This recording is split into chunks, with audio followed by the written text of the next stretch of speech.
Notre Dame went 10-2 in 2019, 11-2 after finishing up with a bowl win, barely missing out on the college football playoff, which they had made the previous season in 2018. Can they improve in 2020? Can they get a little bit better? Can they make the college football playoff again in 2020 with a schedule that includes only 3 true road games? That's the good news. The bad news: 3 neutral site games, one of which is on another continent. In today's video, we're going to take a look at Notre Dame's 2020 schedule, and we're going to do that right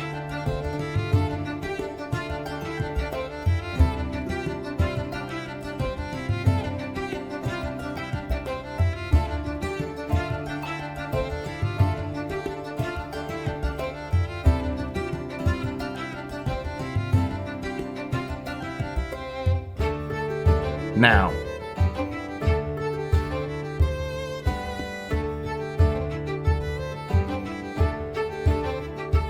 Hey, good morning, it's Uncle Lou here. Yeah, that's right, it's me, Uncle Lou, and I'm live for you on YouTube today. Thanks for watching, I really appreciate it also. And in addition to that as well, subscribe to this channel if you're not already. I post college football videos almost every single day of the year, and a lot of them are even watchable. This one I think might be. Stay tuned. We're going to take a look at Notre Dame's 2020 football schedule. Now, this isn't a prediction video. I'm not going to try to predict how Notre Dame might do in 2020. I do a series of videos later in the offseason when we know a little bit more about what these teams are going to look like, where I go through and try to predict a bunch of teams' records and who they might win and lose against, that kind of thing.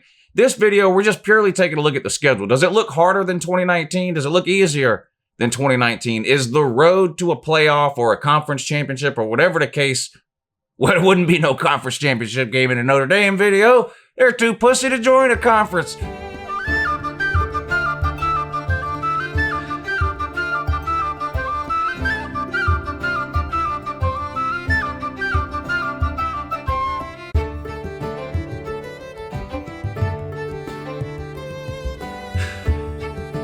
We'll compare the road schedule from last year to this year, the non-con schedule.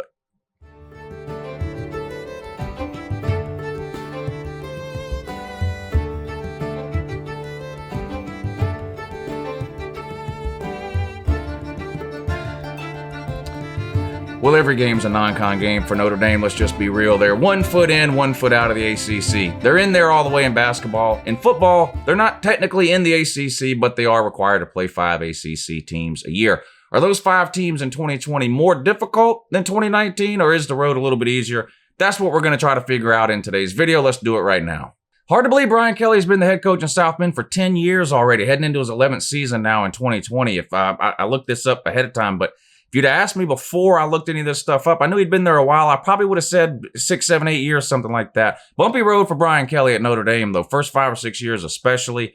There was a period of time where it looked like he wasn't going to last much longer. He had a contentious relationship with the media. He's considered kind of standoffish, and some of the fans did start to turn on him after some down seasons, or what they considered to be down seasons. But the last 3 years have gone pretty good for Brian Kelly at Notre Dame. The last 3 years, they've gone 10-3, 12-1. That was, of course, the playoff year, 12-0 in the regular season before losing to Clemson in round 1 of the playoffs. And then 11-2 last year after their bowl win, barely missing out on the college football playoff, 10-2 in the regular season. Here's the 2019 schedule just as a reference point so that when we look at the 2020 schedule, we sort of have something to compare it to. But like I mentioned, they went 10-2 in the regular season. Here it is. The 2 losses, of course, came on the road. First up, they lost week 4 on the road at the University of Georgia.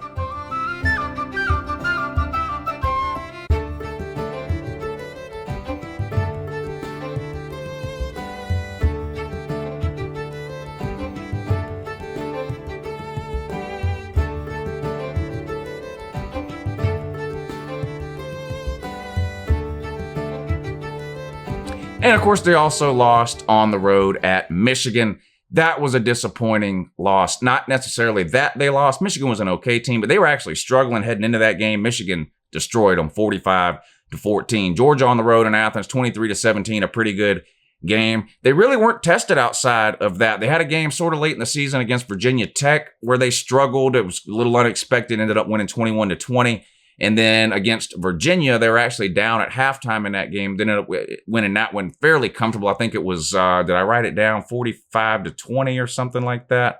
I don't think I wrote it down. 35-20, I did. 35-20.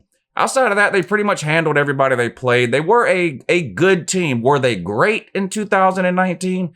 Not great. I mean, when you lose to the two best teams you play, I don't know if you can consider yourself great, but they were really, really good, finishing 11-2. Their road games last year, 5 road games last year. I mentioned at the top, and we'll see in a second when we look at 2020, only 3 true road games for Notre Dame this year, but they had 5 last year. At Louisville to kick things off, then at Georgia, which they lost, at Michigan, which they lost, and then at Duke and at Stanford to close the season. So they went 3-2 there on the road. Their 2 toughest games, clearly at Georgia, at Michigan. They lost both of those. Their best wins, when you look back on it now, the Virginia win was pretty good. They did beat Southern Cal 30-27. Southern Cal was a sort of an up and down team, but you did beat them 30-27. Those were probably 2 of your best wins. I mean, winning at Duke, Boston College, Stanford had a down year, Bowling Green, New Mexico. So not really any great wins for Notre Dame. They pretty much won the games they were supposed to, and they lost the games that they were underdogs in. Michigan and Georgia, 10-2, 11-1 after the bowl win.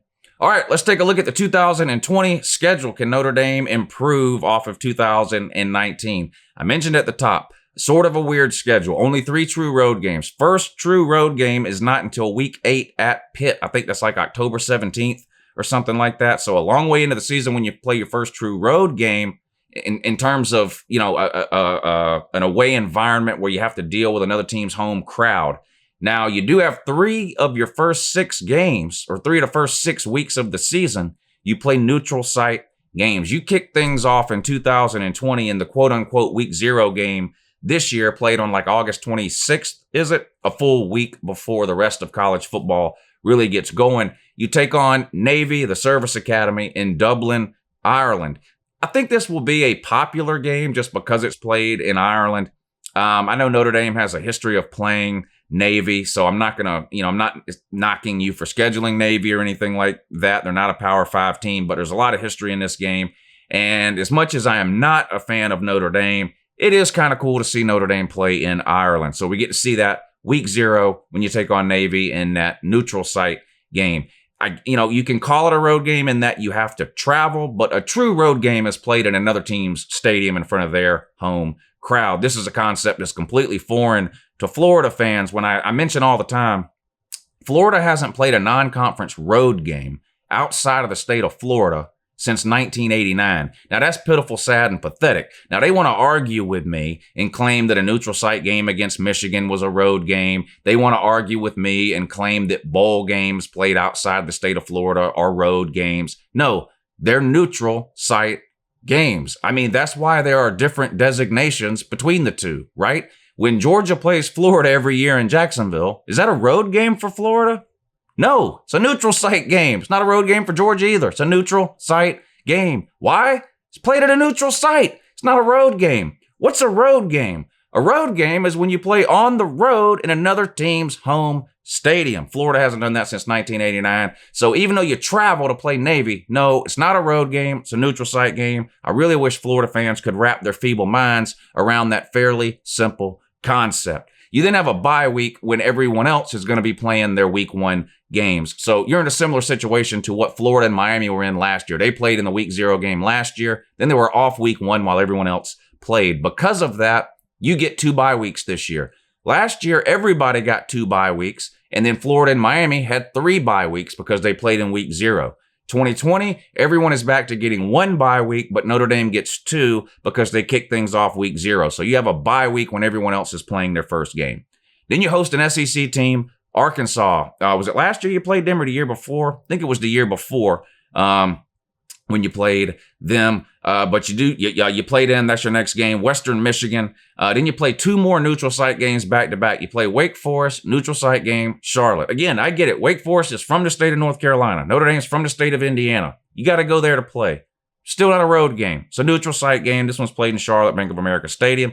Follow that up with another neutral site game against Wisconsin at Lambeau Field. Great, it's in Wisconsin. You got to go there to play. Amazing. Still a neutral site game, not a road game. If it was a road game, it'd be played at Camp Randall.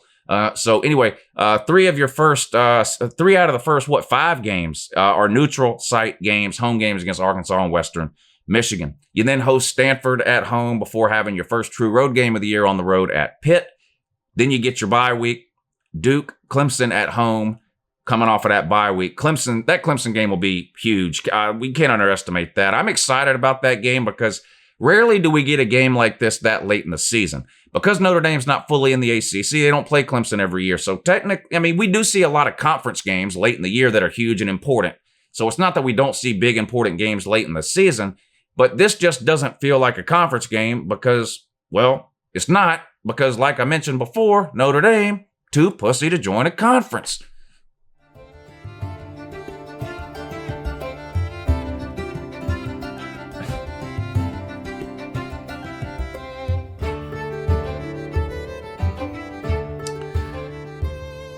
But that will be an important game, though, one that a lot of people will be watching. You host Clemson. They'll likely be undefeated at that point. Taking a look at your schedule, you might be undefeated at that point. I wouldn't call this the easiest schedule I've ever seen. The Wisconsin game will be tough. How's Pitt going to be this year? Probably not very good. Arkansas is one of the worst teams in the SEC. Western Michigan, Wake Forest, the best player on their team, now plays for the University of Georgia. Shout out Jamie Newman. That's my dude in that. Third in the Heisman odds. Type about it down below. I know you're mad and worried. I don't blame you. But that'll be a huge game, that Clemson game. Then you go on the road, take on Georgia Tech. Year or two of a complete rebuild there under Jeff Collins, getting away from the triple option that Paul Johnson ran forever over there, installing a modern-day offense. They really struggled last year. I'm not sure how much improvement people are expecting year 2 out of Georgia Tech, but you do have to play them there. Come back home. You host Louisville before closing up your season on the road at Southern Cal. So recap the 2020 schedule. 3 road games